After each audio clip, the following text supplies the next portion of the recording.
कि दो भाई बहन जो है उनका फोटो लगाया गया है और वो मैरिज रेजिस्टेंस के केस के लिए अप्लाई किया हुआ। तो देखिए चीज जो है ये हम कहेंगे ये जर्नलिज्म एथिक्स के खिलाफ है। अभी लेटेस्ट क्या कुछ यहाँ डिस्ट्रिक्ट में हो रहा है?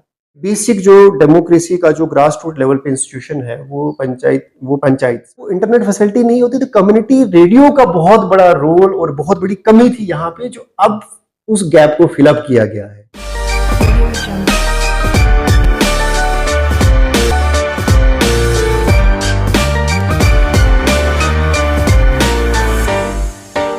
दोस्तों आदाब, आप देख रहे हैं रेडियो संगम 88.8 एफएम के डिजिटल प्लेटफॉर्म्स में हूं आरजे नियाज शाह। इस वक्त मेरे साथ डिस्ट्रिक्ट राजौरी के डिस्ट्रिक्ट इंफॉर्मेशन ऑफिसर आशिक रफीक मलिक साहब मौजूद हैं, जो एक JKAS ऑफिसर हैं 2014 बैच के, और 2015 से ये एडमिनिस्ट्रेटिव सर्विस में काम करते हुए हमें नजर आते हैं। सर, रेडियो संगम को अपना कीमती टाइम देने के लिए आपका बहुत बहुत शुक्रिया। Thank you so much ji sir, सबसे पहले तो मैं चाहूँगा कि आप अपने बारे में हमारे जो व्यूअर्स हैं उनको थोड़ा सा बताएं। Introduce yourself for our viewers. कि मैं आशिक रफीक मलिक ES 2014 बैच से हूँ। बेसिकली मेरा आबाई जो गांव है वो सुरनकोट सैला में है और मेरी जो जर्नी स्टार्ट हुई KS में वो 2015 में एज प्रोबेशनर हमने ज्वाइन किया। जी। उसके बाद मैंने एज वीडियो पुंछ काम किया 2 साल। फिर रोटेशन के बाद 5.5 साल मैंने GST डिपार्टमेंट में as state tax officer Rajouri Poonch range में काम किया। फिर कुछ अर्सा मेरे पास जो है एडमिनिस्ट्रेटर औकाफ का चार्ज रहा, एडिशनल चार्ज। फिर उसके बाद डिपार्टमेंट में फिर से रोटेशन होने के बाद मैंने एज डिस्ट्रिक्ट इन्फॉर्मेशन ऑफिसर साबा में काम किया और फिर ट्रांसफ़र होके राजौरी में वापस यहाँ पे काम कर रहा हूँ। सबसे पहले तो आपने वो मुश्किल स्टेप अबूर किया जिसको करने के लिए हर जो हमारा नौजवान है उसका एक सपने होते हैं। तो ये KAS की स्ट्रगलिंग के बारे में अगर सर थोड़ा सा आप हमारे यूथ को बताएं, क्योंकि अभी बहुत सारे ऐसे लोग भी हैं, ऐसे नौजवान हैं जो आप जैसे ऑफिसर्स के इंटरव्यूज़ देखते हैं, जो KAS IAS वगैरह जो कॉम्पिटिटिव एग्ज़ाम हैं उनकी तैयारियां कर रहे होते हैं, तो वो भी स्ट्रगल से गुजर रहे हैं। तो आपकी स्ट्रगलिंग कैसी रही सर? देखिए हमने जब मैं 12th में पढ़ रहा था तो हमारे सैला से 3 KS ऑफिसर एक बैच में आए थे। ओके। तो उस टाइम पे वालिद साहब ने जब उनकी मिसाल देते थे घर में, तो हमें भी थोड़ा लगा कि अगर हमारे यहाँ से, हमारे फैमिली से, हमारे एरिया से लोगों ने KS क्वालिफ़ाई किया है, तो हम भी कर सकते हैं। यस। तो उसके बाद एक जो ज़हन था, मैं 12th के बाद जो है मैं MBBS डॉक्टर के लिए ड्रॉप करना चाहता था। लेकिन वालिद साहब ने कहा नहीं आप कंटिन्यू करो। तो फिर मैंने कॉलेज में एडमिशन ले ली। मैंने BSc पुंछ कॉलेज से की और उसके बाद जो है MSc अलीगढ़ से की। MSc के दौरान ही मैं जनरल लाइन टीचर जो है मेरी सिलेक्शन हो गई। तो मैंने जो ही जॉइनिंग के बाद 1 साल के बाद मैंने जो है KS का पहला इंटरव्यू दिया, फर्स्ट अटेम्प्ट में ही।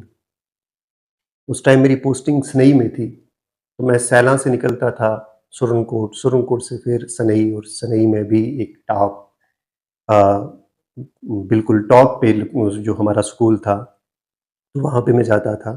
उस वजह से थोड़ा टाइम जो है वो कम मिला। फिर मैंने दूसरी अटेम्प्ट जो है नेक्स्ट ईयर दी, फिर मैं वाइवा से ड्रॉप हो गया और 5 नंबर से ड्रॉप हुआ। तो तब थोड़ा-सा मुश्किल लगता था कि नहीं, अब मैं चलो जनरल लाइन टीचर में 20 साल की उम्र में लग गया था, तो फ़ील होता था, हमारे कुछ कलीग साथ में थे जिनकी सिलेक्शन हो गई। तो लेकिन मैंने फिर से कंटिन्यू किया। मेरे एक रिलेटिव थे, अभी वो SP हैं आफ्ताब साहब। तो मैं फ़ेसबुक यूज़ कर रहा था, 2013 की बात है। तो उनका एक मैसेज आया, उन्होंने कहीं मेरा कमेंट देखा तो उन्होंने कहा कि आप KS की प्रिपरेशन कर रहे हैं, तो आपको जो है किताबों के साथ उठना है, किताबों के साथ बैठना है, तो ये मैं आपको फ़ेसबुक पे दोबारा देखना नहीं चाहता। एग्ज़ैक्टली 3 महीने के बाद फिर हमारा मेंस था।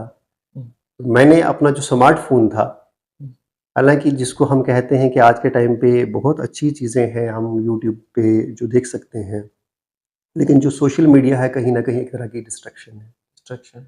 मैंने उस स्मार्टफ़ोन को घर में रखा विंटर वेकेशंस होती हैं हमारा, वहाँ पे विंटर ज़ोन जो है उसमें फ़ॉल करता था वो जो स्कूल। तो मैंने अपनी अलमीरा के अंदर रख के मैं चला गया जम्मू, एक छोटा फ़ोन लेकर। वो 3 महीने मैंने स्मार्टफ़ोन को देखा नहीं। अपने मेंस एग्ज़ाम देने के बाद जब मैं वापस आया, तब जाके मैंने उसको फ़ोन को निकाला और छोटा-सा फ़ोन मैंने पास में रखा और सच में वो बहुत फ्रूटफुल रहा अच्छा।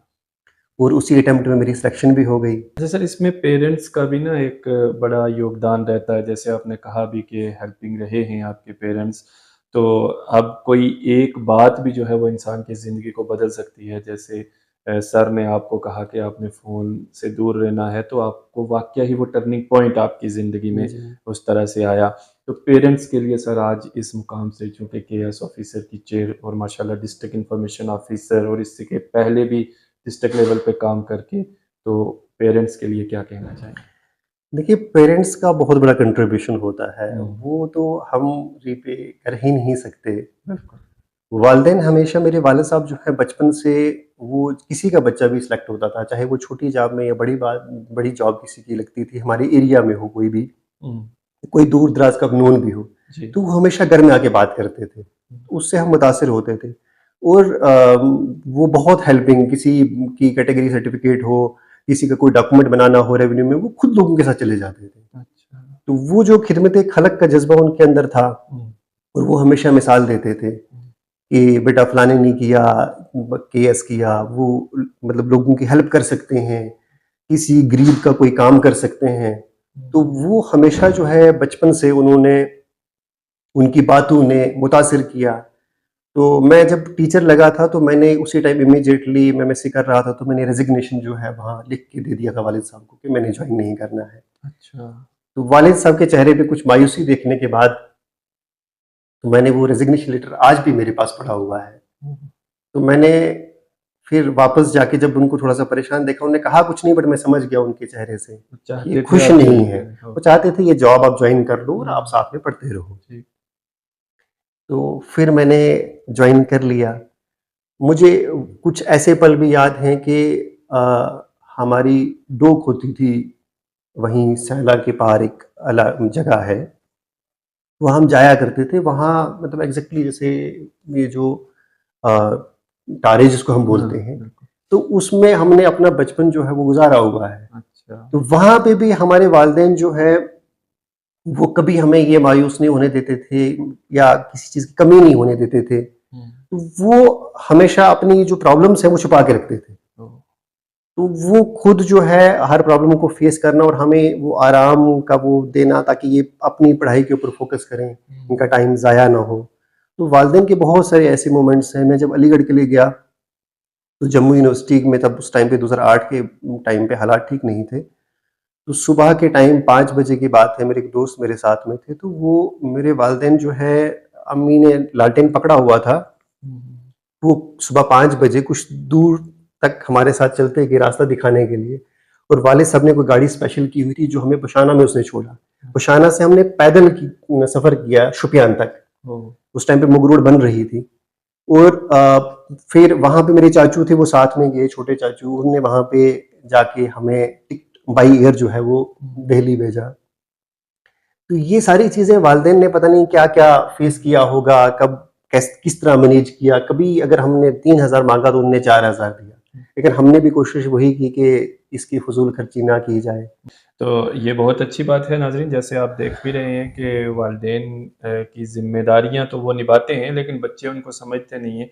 तो जैसे आशिक साहब ने कहा कि वालिदैन का जो स्ट्रगल है वो दिखाई नहीं देता है, और वो ये समझिए कि बैक द कैमरा एक ऐसी शख्सियत होती हैं कि जो आपके साथ खड़े रहते हैं, और उनकी जो मेहरबानियाँ हैं वो हम ज़िंदगी भर भुला नहीं सकते हैं। तो सर, अभी आप जो है वो डिस्ट्रिक्ट इन्फॉर्मेशन ऑफिसर राजौरी के तौर पर काम कर रहे हैं। तो यहाँ पर सर आपकी इस डिपार्टमेंट में क्या ज़िम्मेदारियाँ रहती हैं? ये डिस्ट्रिक्ट इन्फॉर्मेशन ऑफ़िसर जो है वो एक ब्रिज का काम करता है, हुँ, गवर्नमेंट और पब्लिक के बीच में, डिस्ट्रिक्ट एडमिनिस्ट्रेशन और पब्लिक के बीच में। अ, गवर्नमेंट की जितनी भी पॉलिसीज़ हैं, गवर्नमेंट की जितनी स्कीम्स हैं या डेवलपमेंटल इनिशिएटिव्स हैं, उनकी पब्लिसिटी करना हमारा बेसिक काम है। उसके बाद प्रेस रिलीज़ेज़ इश्यू करना, मीडिया के साथ कोऑर्डिनेशन रखना, ताकि जो भी इंफॉर्मेशन है वो टाइमली लोगों तक पहुँचे। फिर उसके बाद एक ऐसा काम है जो ज़्यादा लोगों को पता नहीं है, हालाँकि इंफॉर्मेशन डिपार्टमेंट ये काम पूरी तरह से अंजाम दे रहा है। वो ये रहता है कि जितने भी पब्लिक के ग्रीवेंसेस हैं, वो किसी न्यूज़पेपर में आएँ, वो प्रिंट मीडिया में हो या इलेक्ट्रॉनिक मीडिया में हो, उनकी हमारे पास एक लिस्ट आ जाती है डायरेक्टरेट से, जो हम कंसर्न डिपार्टमेंट से उनकी एक्शन टेकन रिपोर्ट लेते हैं। क्या वो ग्रीवेंसेस पब्लिक के एड्रेस हुए हैं या नहीं हुए हैं? तो ग्रीवेंस रिड्रेसल मैकेनिज्म जो है, उसको पूरी तरह से फॉलो किया जाता है। और यहाँ पे जो हमारे अभी डिप्टी कमिश्नर अभिषेक सर हैं, ये सोशल मीडिया के ऊपर अगर कोई हमें डिस्ट्रिक्ट एडमिनिस्ट्रेशन का हैंडल जो है या इन्फॉर्मेशन का हैंडल है, अगर कोई टैग करता है, कोई अपना ग्रीवेंस वहाँ पे हाइलाइट करता है, तो वो इमीडिएटली जो है उस चीज़ को फॉलो करते हैं, कंसर्न डिपार्टमेंट को डायरेक्शन दी जाती है और उसका एक्शन टेकन लेकर हम उसी वापस उसी हैंडल पे उसको अपलोड करते हैं, वाह! ताकि जनरल पब्लिक का जो है वो उनके काम या उनकी जो सफरिंग है, उनका जल्द अज़ जल्द जो है अज़ाला किया जाए। तो ये कुछ बेसिक हमारे काम हैं जो हम रोज़मर्रा करते हैं। उसके अलावा जो डिपार्टमेंट की जितनी एडवर्टाइज़मेंट्स होती हैं, वो यहाँ से हम कंपाइल करके डायरेक्टरेट में भेजते हैं और वो उसके बाद पेपर्स में आ जाती हैं। तो लोगों को पता चलता है, वो चाहे टेंडरिंग के रिलेटेड हो, वो चाहे रिक्रूटमेंट के रिलेटेड हो, वो चाहे आईसीडीएस डिपार्टमेंट में जो आंगनवाड़ी वर्कर्स के लिए जो एडवर्टाइजमेंट निकलती हैं या कोई और पब्लिक नोटिस हो, तो ये सब चीज़ें ताकि लोगों के बीच में रखी जाए, तो इसका जो कोऑर्डिनेशन जो है डिपार्टमेंट्स के बीच में, वो भी जो है इंफॉर्मेशन डिपार्टमेंट करता है। सर, जिस तरह आपने कहा कि इंफॉर्मेशन का ये समझ लीजिए कि आपका डिपार्टमेंट एक हब है और इंफॉर्मेशन को पब्लिक तक पहुंचाने का एक अहम किरदार आप निभा रहे हैं। सर, एक्यूरेट इंफॉर्मेशन और सही और गलत इंफॉर्मेशन आज के वक्त में बहुत मैटर करती है। एक्यूरेट इंफॉर्मेशन और टाइमली जो है वो लोगों तक पहुंचे, इसके लिए सर आपका डिपार्टमेंट क्या कुछ काम कर रहा है, खासतौर पर हमारे जो रिमोट एरियाज हैं उनके लिए? देखिए, प्रिंट मीडिया में तो हमारी प्रेस रिलीज़ेज़ जाती हैं। जी सर। उसके अलावा उन्हीं प्रेस रिलीज़ेज़ को जो है या जो भी डेवलपमेंटल इनिशिएटिव्स हैं, ये जो भी एक्शंस जो हैं डिस्ट्रिक्ट एडमिनिस्ट्रेशन के हैं, उनको हम टाइमली अपडेशन जो है प्रिंट मीडिया के अलावा इलेक्ट्रॉनिक मीडिया और सोशल मीडिया का जो है इस्तेमाल किया जाता है। उसके अलावा कभी-कभी ट्रेडिशनल मेथड्स का भी यूज़ किया जाता है कि होर्डिंग्स और बैनर्स जो हैं अलग-अलग जगहों पे लगाई जाती हैं। उसके ऊपर गवर्नमेंट स्कीम्स को रिफ्लेक्ट किया जाता है, ताकि जो दूर-दराज़ इलाका में लोग हैं, उनको पता चले कि गवर्नमेंट हमारे लिए क्या इनिशिएटिव्स लेके आ रही है। कभी-कभी जो है अनाउंसमेंट्स भी करनी पड़ती हैं और ये सब जो है ये इनिशिएटिव्स हैं ताकि लोगों को दूर-दराज़ इलाके में भी जो है टाइमली इन्फॉर्मेशन पहुँच जाए। इंफॉर्मेशन पहुंचाने के लिए जो है आपके डिपार्टमेंट की तरफ से कोशिश की जाती है। और सर, मिस इन्फॉर्मेशन को रोकने के लिए आपका डिपार्टमेंट क्या करता है? ख़ास तौर पर सर, आज के वक्त में अगर देखा जाए तो हमारे जो जर्नलिस्ट मीडिया बरादरी है, तो वो भी तो अपना एक अहम रोल जो है वो किरदार अदा कर रही है, लेकिन कहीं ना कहीं क्या आपको लगता है कि इथिक्स की कमी कभी आती है, जर्नलिज्म इथिक्स की? तो सही इन्फॉर्मेशन तो पहुंचा रहे हैं, गलत को रोकने के लिए क्या किया जा रहा है? और स्पेशली जो जर्नलिज्म इथिक्स हैं, वो क्या हैं और उसके लिए आप क्या करते हैं? कि मिस इन्फॉर्मेशन जो है वो कभी-कभी जो है पब्लिक में जो है एक पैनिक क्रिएट कर देती है। Yes, definitely. जैसे हम अभी रिसेंटली आप जो देख रहे हैं, जैसे लोग कभी-कभी जी एलपीजी शॉर्टेज हो गई है, पेट्रोल जो अभी करंट चल रहा है, यस। पेट्रोल की कमी हो गई है। हालाँकि इस तरह का अभी ऐसा कुछ है नहीं है। हम टाइमली इन चीज़ों को रिलीज़ कर रहे हैं, जो भी हमारे पास इन्फॉर्मेशन आ रही है, उनको इन्फॉर्मेशन जो हमारे ऑफ़िशियल हैंडल्स हैं, उस पे अपडेट कर रहे हैं। तो ये इसी तरह कभी-कभी जैसे बडाल के टाइम पे भी यहाँ पे इंसिडेंट हुआ, तो लोगों ने अलग-अलग जो है कभी-कभी क्या होता है कि एक वो रेस होती है अपने फॉलोअर्स बढ़ाने के लिए, अपने लाइक्स को इंक्रीज़ करने के लिए या कमेंट्स उस तरह का वो जो ताकि उसमें जल्दी से जल्दी उनकी न्यूज़ वायरल हो जाए। डेफिनेटली। लेकिन क्या वो ऑथेंटिक है भी या नहीं है? हाँ। ये सबसे पहले जो कोई न्यूज़ फैला रहा है तो उनको जर्नलिज्म एथिक्स का ध्यान रखना चाहिए। हम अगर किसी इंसान के बारे में कुछ लिख रहे हैं तो हमें सबसे पहले, या किसी डिपार्टमेंट के बारे में या कुछ कोई भी चीज़ हाइलाइट कर रहे हैं, तो उसका ध्यान रखना है कि क्या ये सच में, पहले क्रॉस चेक कर लेना चाहिए। कंसर्न डिपार्टमेंट को जो है उसका वर्जन ले लेना चाहिए। जब दोनों तरह के वर्जन आ जाएंगे तो लोगों को एक पहले ही क्लियरिटी, आप एक तरह का एक वर्जन रख देते हो, पहले एक तरह का डिसीजन दे देते हो, वो चीज़ गलत है।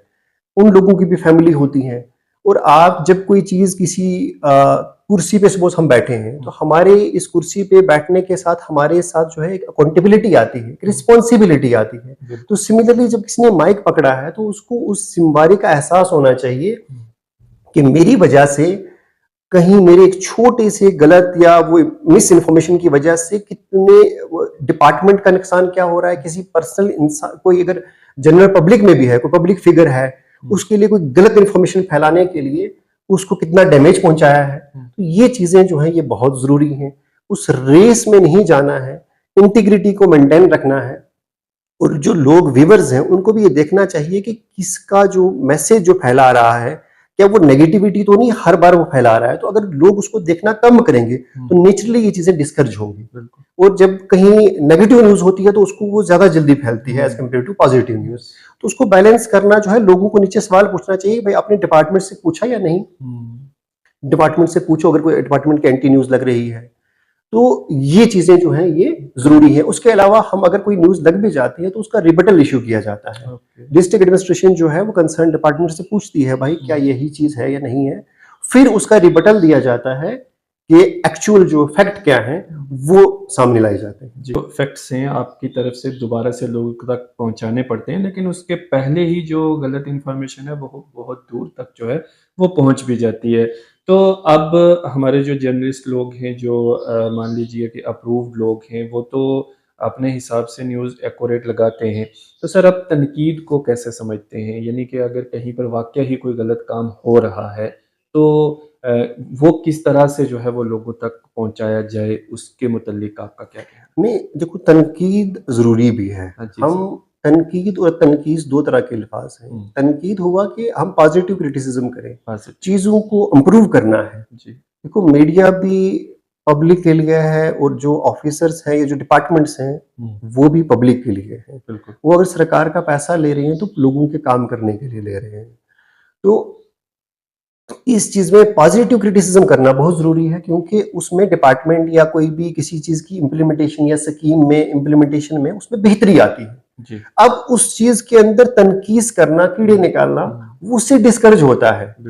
कभी-कभी ऐसा भी होता है कि ऑफिसर्स जो होते हैं वो किसी का काम करना चाहते हैं, वो उनका ये होता है कि मैं इसकी हेल्प करूं, बट साइमल्टेनियसली ये चीज़ रहती है कि कहीं कोई बेनिफिशियरी ऐसे होते हैं वो डॉक्यूमेंट्स फॉर्ज करके ले आते हैं। उस केस में क्या होता है कि अब ऑफिसर अगर वो काम कर देगा, उस एक काम के चक्कर में, आज आरटीआई है, ट्रांसपेरेंसी है, उसकी ब्लैकमेलिंग होती है, हालांकि उसकी इंटेंशन गलत नहीं रही होती। अगर किसी की इंटेंशन गलत है तो वो तो उसका रिस्पॉन्सिबल होगा, लेकिन अगर अनइंटेंशनल वो किसी की हेल्प कर रहा है और उससे गलत तरीके से फायदा लिया गया, बाद में फिर उसी को ब्लैकमेलिंग का वो तरीका बनता है, तो उससे क्या होता है, एक ऑफिसर्स भी मजबूर होते हैं, फिर वो वेरिफिकेशन का प्रोसेस, फिर लोगों के लिए जो ऑफिस में बार बार आना पड़ता है उनको, वो कहीं ना कहीं जो जेन्युइन बेनिफिशियरी है वो सफर करता है। हमारे एक कुलीग थे, वो मेरे बैचमेट भी हैं, मेरे उस्ताद भी हैं, जामूद सर। तो मैं नई हमारी पोस्टिंग हुई, मैं बीडीओ था, वो असिस्टेंट लेबर कमिश्नर थे जी। तो शाम को हम डिस्कस करते थे, आज आपने क्या काम किया, मैंने क्या किया, तो बड़ा जोश होता था। तो वहीं पे एक दिन वो सुना रहे थे कोई एप्लीकेशन फाइल उनके पास थी। जब वो वेरीफाई करने के लिए आए तो उन्होंने कहा कि मैक्सिमम फाइल्स निकालो। एक फाइल को वेरीफाई करते हुए पता चला कि 2 भाई बहन जो हैं उनका फोटो लगाया गया है और वो मैरिज रेजिस्टेंस के केस के लिए अप्लाई किया हुआ। तो कितनी बड़ी मतलब गलत बात है। तो इससे ऑब्वियस से अगर खुदा ना खास्ता वो उस फाइल को प्रोसेस कर देते तो वो उनके लिए भी गलत था, और जो पैसा ले रहा है उसको भी सोचना चाहिए कि ये तो एक तरह का मतलब ब्लेंडर, इस तरफ हम अगर कोई कहेंगे पैसा लेके काम कर रहा है तो दैट मींस ये करप्शन है। जो करवा रहा है तो वो भी तो एक तरह से वो करप्शन ही खा रहा है। क्रिटिसिज्म जो है वो एक अच्छी चीज है, लेकिन क्रिटिसिज्म को ही आप इंडिविजुअली ले लें या किसी पर डायरेक्ट अटैक उसको इस्तेमाल करें उसके इवज में, तो ये चीज गलत है। तो सर, आज सोशल मीडिया का दौर है और जैसे अभी हमने बात भी की मीडिया की और इथिक्स की, तो मीडिया से हटकर जो आम लोग हैं वो भी सोशल मीडिया का यूज़ कर रहे हैं, और सोशल मीडिया की रीच तो आप जानते ही हैं कि एक पोस्ट कैसे कहाँ से कहाँ पहुँच जाती है। तो ऐसे में सर कभी कोई एक्सीडेंट हो जाता है या कोई मिसहैपनिंग हो जाती है तो फ़ौरन जो है वो उसके फ़ोटोज़, वीडियोज़ वगैरह वायरल होना शुरू हो जाती हैं। तो क्या इस पर कंट्रोल करने के लिए भी कोई प्रोसीजर है? और अगर इस तरह से कोई गलत करता है तो उसके खिलाफ एक्शन क्या होता है? बहुत सारी ये चीज़ जो है ये हम कहेंगे ये जर्नलिज़्म एथिक्स के खिलाफ है। खिलाफ है। हम मैं यहाँ पे एक आपको एग्ज़ाम्पल दूँगा कि हमारे यहाँ पे जो एडीडीसी साहब थे, वो जब शहीद हुए, हुँ। तो इमीडिएटली अभी हॉस्पिटल तक पहुँचाया गया था, तो हमें भी अभी कन्फर्म नहीं था कि क्या हुआ, अभी वो इंजर्ड हैं या क्या है। तो उससे पहले ही उनका जो फ़ोटो था वो वायरल होके उनकी फैमिली तक पहुँचा हुआ था। तो ये चीज़ें कहीं न कहीं गलत हैं, क्योंकि किसी की फैमिली है, किसी के रिलेटिव हैं, वो अगर उस टाइम पे शॉक में, एक तो इंसिडेंट हुआ होता है और उनके लिए फिर इस चीज़ को सँभालना मुश्किल हो जाता है। मुश्किल हो जाती तो ये जर्नलिज़्म एथिक्स के खिलाफ है। हमारे पास भी कभी-कभी अगर कुछ चीज़ों का म इन्फॉर्मेशन आ जाती है कि किसी ने ये चीज़ गलत अपलोड की है, तो हम इमीडिएटली उनको कन्वे करते हैं कि इस पोस्ट को डिलीट कर दिया जाए। है। ओके। और ये खुद भी मतलब एक बीइंग, मतलब हम भी इंसान हैं, कोई जो जर्नलिज़्म का काम कर रहा है तो उसको भी उस इंसिडेंट को लेके सपोज़ अगर उसी शख्स के साथ ऐसा हुआ हो तो वो उनको कैसा महसूस होगा? जी। ये ख़्याल रख के अगर इंसान रखेगा तो मुझे लगता है कि कोई भी मीडिया पर्सन जो है वो इस तरह की इमेज या वीडियो अपलोड नहीं करेगा। साफ-सी बात है कि कोई भी वीडियो वायरल करने से पहले आपको या कोई फ़ोटो, आपको ध्यान रखना है कि हम जो ये चीज़ वायरल कर रहे हैं, इसका डायरेक्ट उस शख्स की फैमिली पर क्या इफ़ेक्ट पड़ेगा। और जैसे सर ने बताया कि आपको खुद को उसकी जगह रख के देखना है कि मैं ये क्या काम कर रहा हूँ, और उसके बाद ही आप वो जो पोस्ट वगैरह है, उसे वायरल करें। ये आम पब्लिक के लिए इन्फॉर्मेशन जो है, वो सर ने पहुँचाई है। तो सर अब इस तमाम जो मिस इन्फॉर्मेशन ना फैले, लोगों तक सही जानकारियाँ पहुँचें, लोग जो है वो मीडिया एथिक्स को समझें, सोशल मीडिया का सही तरीके से इस्तेमाल करें, तो इसके लिए आपकी तरफ से कोई अवेयरनेस स्कीम्स वगैरह जैसे कुछ का तो आपने ज़िक्र किया, लेकिन अभी लेटेस्ट क्या कुछ यहाँ डिस्ट्रिक्ट में हो रहा है? देखिए, कैम्पेन्स जो है वो गवर्नमेंट का एक इनिशिएटिव रहता है कि कोई भी स्कीम जब लॉन्च की जाती है उससे पहले उसकी अवेयरनेस होती है। हुँ, और आज के दौर में जब प्रिंट मीडिया से मैक्सिमम जो है शिफ्ट हुई इलेक्ट्रॉनिक मीडिया पे, और आजकल जो है सोशल मीडिया पे। Social media. सोशल मीडिया में हम भी जो है इन्फॉर्मेशन के अपने हैंडल्स हैं, हुँ, ट्विटर का है, फेसबुक का है, इंस्टाग्राम है, यूट्यूब है, जिसके ऊपर हम डेली रूटीन में जो है अपडेट करते रहते हैं इनिशिएटिव्स, ताकि लोगों तक पहुँचे। हुँ, इसमें जैसे आप मैक्सिमम प्रोग्राम्स देखते होंगे, बेटी बचाओ बेटी पढ़ाओ के ऊपर सोशल वेलफेयर डिपार्टमेंट में, अलग-अलग डिपार्टमेंट्स में, अलग-अलग जगहों पे कैंपेन चलती है। हुँ, उसके अलावा नशा मुक्त भारत अभियान के ऊपर कैंपेन जो है वो रूटीन में चलती है। हुँ, उसके अलावा अगर हम देखें तो स्वच्छता के ऊपर हुँ, रिसेंटली डीसी साहब ने एक इनिशिएटिव लिया कि टोन को क्लीन करना है। उस इनिशिएटिव को लेकर डीसी साहब खुद सुबह, मैंने 6 बजे के आसपास उनको देखा, हर अलग-अलग वार्ड्स में जाके इंस्पेक्शन करते हुए। हमारे म्युनिसिपैलिटी के वर्कर्स हैं, उनके साथ मिलकर उनको बूस्ट करते हुए, उनको बताते हुए कि वेस्ट सेग्रीगेशन सोर्स पे कैसे होती है।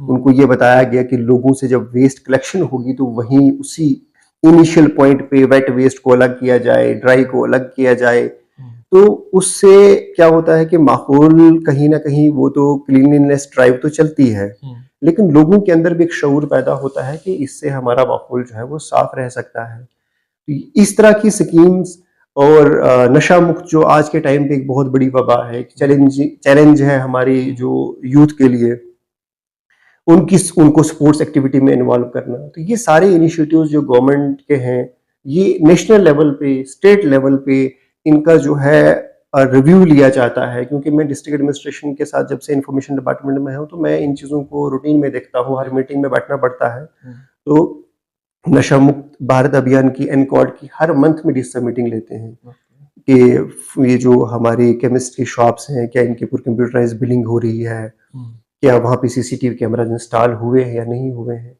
तो ये सब चीज़ें, इसके साथ ये होता है कि गवर्नमेंट के इनिशिएटिव्स हैं, बट इनको प्रॉपरली अवेयरनेस के बाद इनकी इम्प्लीमेंटेशन में कहीं न कहीं लोगों का भी रोल होता है। बिल्कुल। लोग अगर चाहेंगे तो तभी जो है चीज़ों की या स्कीम्स की प्रॉपर इम्प्लीमेंटेशन हो सकती है। मैं आपको एक बड़ा अच्छा इनिशिएटिव लिया इस बार डीसी साहब ने, वो ये था कि मैं वीडियो रहा।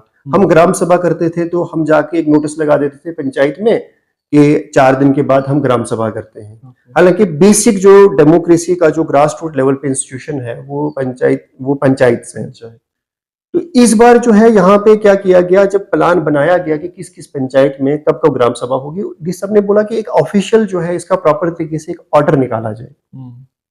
उस ऑर्डर को हमने सभी सोशल मीडिया हैंडल्स पे वायरल किया, व्हाट्सएप ग्रुप जो है मीडिया के बीच में शेयर किया। वो पहले ही लोगों को पता चल गया कि मेरी पंचायत में फलां दिन जो है वो पंचायत वहां पे ग्राम सभा होगी। अब ये चीज जो है लोगों के जो पब्लिक डोमेन में आ गई, अगर उसमें हमारे ही कोई मुलाजम कभी कभी ग्राम सभा में कम लोगों की पार्टिसिपेशन होती थी या पता नहीं चलता था, तो उससे ये फायदा हुआ कि पार्टिसिपेशन बढ़ गई। जब पार्टिसिपेशन बढ़ गई और उसमें ये रहता है कि वो जो कुछ लोग बार बार रिपीट करके अपने ही काम रखवाते थे वो भी रुक गया। जरूरत क्या थी पंचायत की, वो वाले काम प्लान में इंक्लूड हुए। जब वो ग्रास रूट लेवल पे ये चीजें तब्दील होंगी, जब वहां पे प्लानिंग होगी, कम्युनिटी लेवल के काम रखे जाएंगे। सपोज इंडिविजुअल वर्क से उठ के मैं अपने घर का काम रख रहा हूं, उससे बेहतर है कि वहां पे 4 घरों या 10 घरों को एक रास्ता जाए। बिल्कुल, पब्लिक का काम, वो उस 10 घरों को फायदा होगा। ये चीजें जो है इनकी प्रॉपर इम्प्लीमेंटेशन अगर सही तरीके से पब्लिसिटी की जाए तो ग्राउंड पे जो है डेवलपमेंटल इनिशिएटिव्स हो या स्कीम्स हो, उनकी प्रॉपर इम्प्लीमेंटेशन हो सकती है। जी, कहीं ना कहीं आपकी बातों से भी लगा और हम भी देख रहे हैं कि जो मिस इन्फॉर्मेशन है वो फैलती ज़रूर है। तो इसी बीच सर अगर हम रेडियो की बात करें, जैसे रेडियो एक पुराने ज़माने से चला आ रहा है और अभी हम जो है वो कम्युनिटी रेडियो स्टेशन के प्लेटफॉर्म पे बैठे हैं, रेडियो संगम 88.8 एफएम के प्लेटफॉर्म से हम लोगों से जुड़े हैं। तो सर एक रेडियो रिलायबल इंफॉर्मेशन पब्लिक तक पहुंचाने में कितना इफेक्टिव रहता है और आज के दौर में इसकी क्या महानता है आपके हिसाब से? ये हमने बचपन से न्यूज़ वगैरह जो सुनते आए थे वो रेडियो से ही सुनते आते थे। ओके। पुंछ डिस्ट्रिक्ट में एफएम रेडियो हमने बचपन से देखा है और उसका बहुत लोगों को फायदा भी हुआ है और रजौरी में इस चीज़ की कमी थी। ओके। अब बेसिक जो है कम्युनिटी रेडियो जो है, जितनी जो काम हम कर रहे हैं या जो हमारे मीडिया पर्सन्स कर रहे हैं, एग्जैक्टली अब वही जिम्मेवारी उनके ऊपर भी आ गई। चाहे वो गवर्नमेंट की स्कीम्स हैं, पॉलिसीज़ हैं, डेवलपमेंटल इनिशिएटिव्स हैं, जो रूटीन में हम कर रहे थे तो वो भी कर रहे हैं। साथ में वो एडिशनल एक बैकअप हो गया। मैं पर्टिकुलरली इस डिस्ट्रिक्ट की बात करूँगा। तो दूसरा, खास करके जब देखें लॉकडाउन के टाइम पे या कोई इमरजेंसी सिचुएशन है या कोई लॉ एंड ऑर्डर सिचुएशन है, उस टाइम पे इंटरनेट फैसिलिटी भी नहीं होती है। तो जब वो इंटरनेट फैसिलिटी नहीं होती तो कम्युनिटी रेडियो का बहुत बड़ा रोल और बहुत बड़ी कमी थी यहाँ पे, जो अब उस गैप को फिलअप किया गया है। उसमें इमरजेंसी सिचुएशन में कोई भी अनाउंसमेंट होगा तो सबको पता है कि ये रिलायबल है, ये इंफॉर्मेशन फेक नहीं हो सकती है, क्योंकि एक पर्टिकुलर उस सोर्स के ऊपर सबको पता है कि यहाँ से गलत इंफॉर्मेशन नहीं आएगी। और जो क्रॉस बॉर्डर, वहां से भी हमारा, क्योंकि एक एलओसी डिस्ट्रिक्ट है, वो जो information, fake information social media पे आती थी, उसके ऊपर भी ये चेक है। और वहां की पब्लिक के लिए भी यहाँ की ऑथेंटिसिटी, जो यहाँ मतलब एक फेक प्रोपेगेंडा जाता था, उसके ऊपर भी एक बहुत बड़ा चेक रहेगा। दूसरा, जो हमारा कल्चर है यहाँ पे, उस कल्चर को प्रिजर्व करने में कम्युनिटी रेडियो का बहुत बड़ा रोल रहेगा।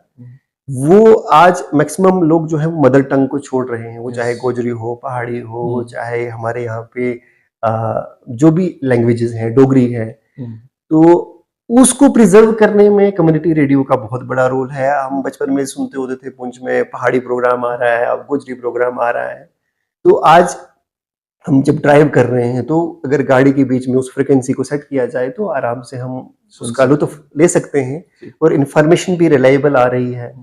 तो ये इस एरिया में बहुत बड़ा इनिशिएटिव है। तो इसके लिए हमारी भी ये कोशिश रहती है कि हम पब्लिक से जुड़ें और ख़ास तौर पर जैसे हमारा फोक कल्चर है, जैसे पहाड़ी, गोजरी, कश्मीरी, डोगरी जो ज़ुबानें हैं उनको फ़रोग़ दिया जाए, और इसके लिए हम डिफरेंट प्रोग्राम्स भी चलाते हैं। और आपकी जो ये हौसला अफ़ज़ाई है, इसके लिए हम शुक्रिया भी आपका अदा करेंगे, और हम कोशिश करेंगे कि हम इस प्लेटफॉर्म पर रिलायबल इंफॉर्मेशन के साथ साथ हमारे कल्चर को भी बूस्ट करने के लिए काम करें। तो सर, आखिरी सवाल कि आप एक यंग KAS ऑफिसर हैं, और जो लोग इस वक्त हमारे नौजवान इस फील्ड में हैं, प्रिपरेशन कर रहे हैं या जो करना चाहते हैं, तो यूथ के लिए आपका मोटिवेशनल मैसेज आखिर में क्या रहेगा? देखिए, जो भी हमारे नौजवान भाई हैं, अगर वो अ, ऐसे तो हम हर किसी डिपार्टमेंट में जाके लोगों की खिदमत कर सकते हैं।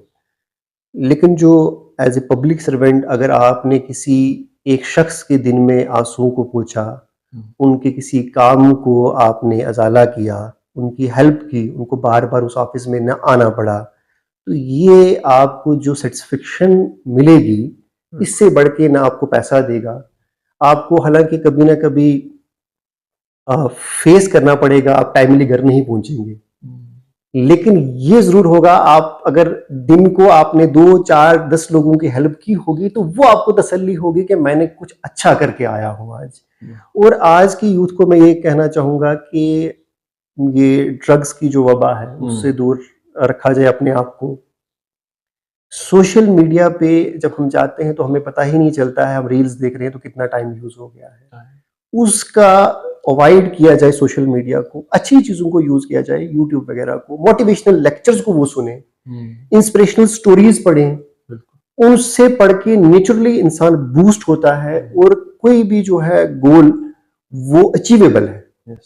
सिर्फ ये है कि आपने सक्सेसफुल लोगों की स्टोरीज पढ़े, वो देखें कि वो कितने बार उन्होंने फेलियर्स को फेस करने के बाद फिर वो अचीवमेंट उनके पास पहुंचती है। फेलियर्स का सामना करना वो आना चाहिए, आपके अंदर पेशेंस होना चाहिए, डिटर्मिनेशन होना चाहिए, चीजें अचीवेबल है, वो आप अचीव कर सकते हैं। अपना एक गोल सेट कर दें, उसके ऊपर काम करें, खुद डिपार्टमेंट में जाएं। आज के टाइम पे कोई सपोज आपको छोटा मोटा रेवेन्यू का डिपार्टमेंट, आज तो खैर ऑनलाइन हो गया, हमारे टाइम पे होता था हम एप्लीकेशन लेके जाते थे। तो मुझे वाले सब जानबूझ के भेज देते थे, उसमें ये रहता था कि इंसान देखता था कि आप डिपार्टमेंट के जब आप जाते हो, पब्लिक को क्या मतलब प्रॉब्लम्स फेस करनी पड़ती हैं। तो वो इंसान के अंदर एक एहसास रहना चाहिए कि जब मैं खुद कुर्सी पे बैठ रहा हूँ, तो जो मैंने प्रॉब्लम फेस की है, वो कोई गरीब शख्स, वो कोई भी जो एप्लीकेंट है, वो फेस ना करे। तो उस जोश से जब आप काम करेंगे, तो ऑब्वियस है कोई भी जो आपका मिशन होगा, कोई भी जो आपका एम होगा, वो अचीवेबल है। जी। तो दोस्तों, गोल जो है वो अचीवेबल ज़रूर है, आपने उसके लिए मेहनत करनी है, स्ट्रगल करनी है। मोबाइल फ़ोन्स पर जो है वो फालतू वक्त गुजारने के बजाय आपको काम की चीज़ें देखनी है, इंटरनेट का सही इस्तेमाल करना है, और ख़ास तौर पर रेडियो संगम से अगर आप जुड़ेंगे, तो इस तरह की इन्फॉर्मेशन, जैसे सर से हमने बात की, तो आप ज़रूर इससे इंस्पायर भी हुए होंगे, बहुत सारी नॉलेज भी आपको हासिल हुई होगी। तो सर, एक बार फिर रेडियो संगम को टाइम देने के लिए हम आपका शुक्रिया अदा करते हैं। Thank you. जी, तो दोस्तों, आपसे गुज़ारिश है कि इस वीडियो को आप शेयर भी करें, अपने साथियों तक भी पहुँचाएँ, और अगर आपके ज़हन में इन्फॉर्मेशन डिपार्टमेंट के रिलेटेड या कोई भी हमारी कन्वर्सेशन के रिलेटेड क्वेश्चन हो, तो आप हमें कमेंट भी कर सकते हैं। आप अपने दोस्त RJ नियाज़ को किसी अगले प्रोग्राम तक इजाज़त दीजिए। जय हिंद।